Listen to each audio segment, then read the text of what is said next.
Bonjour, aujourd'hui on plonge dans un sujet essentiel qui concerne la santé des femmes et les projets de grossesse, la grossesse extra-utérine. C'est une situation où chaque heure compte, et bien comprendre de quoi il s'agit, ça peut vraiment tout changer.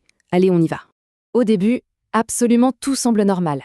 Les signes sont exactement les mêmes que pour n'importe quelle grossesse qui démarre bien. Un retard de règles, les seins qui tirent un peu, parfois des nausées. Franchement, à ce stade, impossible de se douter que quelque chose cloche. Sauf que derrière cette apparence de normalité se cache en réalité une véritable bombe à retardement. Si on ne la repère pas à temps, la situation peut très vite basculer et devenir une urgence absolue. La vigilance est donc le maître mot. Alors la grande question, c'est comment on fait la différence? Quels sont les signaux d'alarme à ne surtout pas ignorer et comment le corps médical arrive à poser le bon diagnostic avant qu'il ne soit trop tard?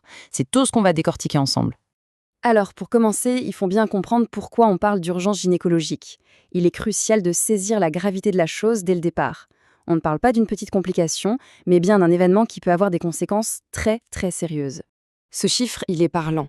Environ une grossesse sur 50, soit 2%, est une grossesse extra-utérine. Ça représente des milliers et des milliers de cas chaque année. Ce n'est donc pas du tout un phénomène rare. Et c'est pour ça qu'il est indispensable d'en connaître les rouages, qu'on soit professionnel de santé ou directement concerné. Bon, concrètement, qu'est-ce qui se passe? L'utérus, c'est le seul endroit du corps qui est parfaitement conçu pour accueillir un embryon. C'est un peu un cocon 5 étoiles. Dans une grossesse extra-utérine, l'embryon, au lieu de s'installer là, il s'implante ailleurs. Et dans plus de 95% des cas, c'est dans une trompe de Fallope, un conduit minuscule qui n'est absolument pas fait pour ça. Et voilà pourquoi c'est une urgence. En se développant, l'embryon étire la paroi de la trompe jusqu'au point de rupture. Et quand la trompe se rompt, ça provoque une hémorragie interne massive qui peut être foudroyante. C'est la raison terrible pour laquelle c'est la première cause de décès maternel au premier trimestre. Un diagnostic précoce, ça ne sauve pas seulement la fertilité, ça sauve des vies. Forcément, la question qui vient tout de suite après, c'est mais pourquoi? Pourquoi est-ce que ça arrive? Est-ce qu'il y a des facteurs qui augmentent le risque? C'est ce qu'on va voir maintenant. En fait, il n'y a pas une seule cause, mais plutôt un ensemble de facteurs de risque. Par exemple, le tabac, eh bien, il paralyse les petits cils qui tapissent l'intérieur de la trompe et qui sont censés aider l'œuf à avancer. Une vieille infection sexuellement transmissible, comme la chlamydia, même si elle est guérie, a pu laisser des cicatrices qui bloquent le passage. Mais le facteur le plus fort, de loin, c'est d'en avoir déjà fait une. Là, le risque de récidive est multiplié par 10.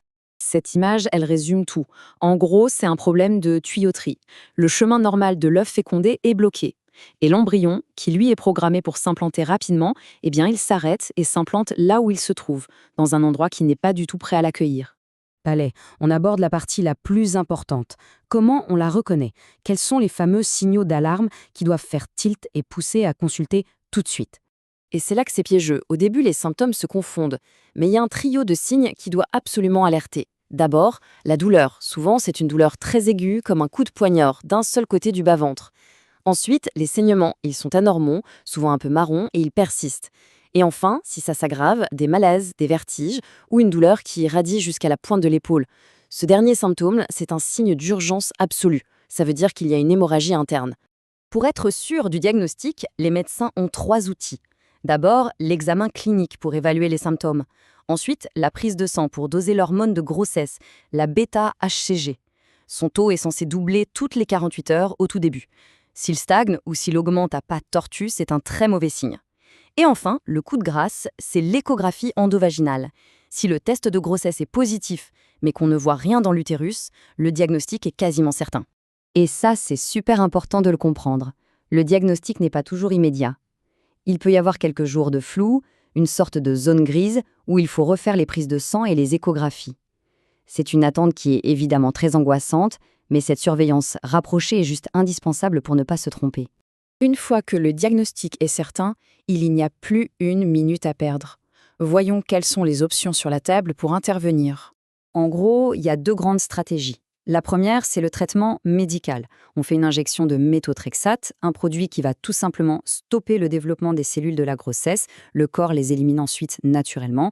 C'est une option qu'on réserve aux cas pris vraiment très très tôt.